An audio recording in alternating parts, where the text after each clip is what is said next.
Celtic fans were waxing lyrical about Jota yesterday.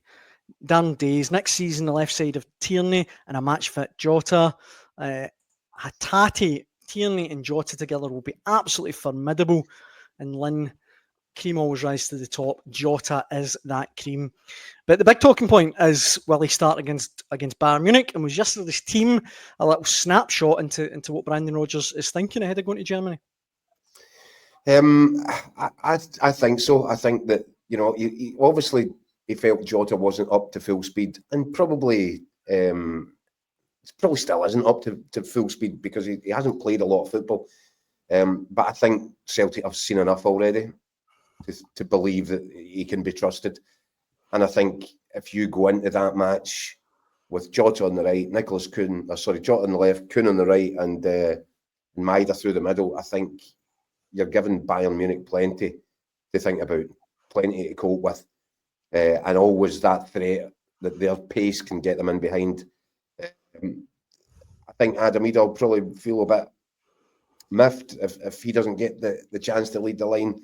But I think in terms of mobility, pace, movement, that front three would really give Bayern something to think about.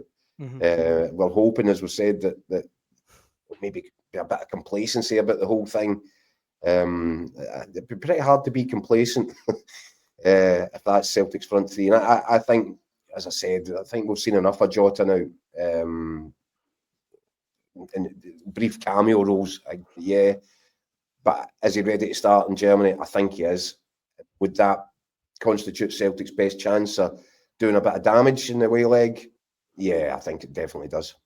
What about Rebel is one of a few people saying Jeffrey Schlupp looked a player yesterday. He started at left back. He hit the post at one point, I think. Do you think there's a chance of him coming in for Taylor? No, not because anything against Jeffrey Schlupp, who I do rate very highly. In fact, enjoyed watching him play in the Premier League because he's full of pace, power, invention. He's got that attacking edge. Will certainly add something in the final third by getting forward. But the balance of Celtic's structure for Europe, I think it requires Greg Taylor. We've talked about it many times, Daniel, since the Dortmund game. The kind of tweak that's been made allows Greg Taylor to do his inverted fullback thing.